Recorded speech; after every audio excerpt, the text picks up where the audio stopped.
શહેરમાં એક તરફ પોલીસ તંત્ર દ્વારા આખી રાત નાઇટ કોમ્બિંગ કરવામાં આવી રહ્યું છે। દરેક સામાન્ય લોકોને ઊભા રાખીને ગાડીના કાગળ, હેલ્મેટ, પીયુસી, લાયસન્સ સહિતના દસ્તાવેજો માંગીને તપાસ કરવામાં આવી રહી છે। ત્યારે બીજી તરફ બેફામ રીતે આજ શહેરમાં નશાની હાલતમાં ઘણા વાહન ચાલકો સામાન્ય લોકો માટે જીવનું જોખમ બની રહ્યા છે।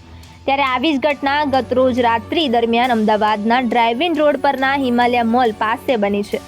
દારૂ પીધેલી હાલતમાં પૂરઝડપે થાર લઈને નીકળેલા યુવકે 4 થી 5 વાહનોને અડફેટે લીધા હતા। તેમ છતાં થાર ચાલકે કાર રોકી ન હતી, પરંતુ થોડે જ આગળ એક કાર સાથે થાર અથડાતા તે રોકાઈ ગઈ હતી। આ ઘટનાના પગલે મોટી સંખ્યામાં રાહદારીઓ ભેગા થઈ ગયા હતા અને થાર પાસે પહોંચ્યા હતા। આ સમયે થારમાંથી છરા સાથે ઉતરી યુવકે લોકોને મારવા દોડ્યો હતો। આ ઘટનાથી રોષે ભરાયેલા લોકોએ થાર ચાલકને રસ્તામાં દોડાવીને લાફા અને લાતોથી ફટકાર્યો હતો। બાદમાં કાર ચાલક યુવકે હાથમાં પથ્થર લેતા લોકો દૂર જતા રહ્યા હતા। આ ઘટનાના વિડીયો પણ સામે આવ્યા છે। ત્યારે આખરે પોલીસ આવતા તેને પકડીને વસ્ત્રાપુર પોલીસ સ્ટેશન લઈ જવાયો હતો। અકસ્માત તેમજ દારૂ પીને યુવકે કરેલા હુમલામાં 8 જેટલા માણસોને સામાન્ય ઈજા પહોંચી હતી।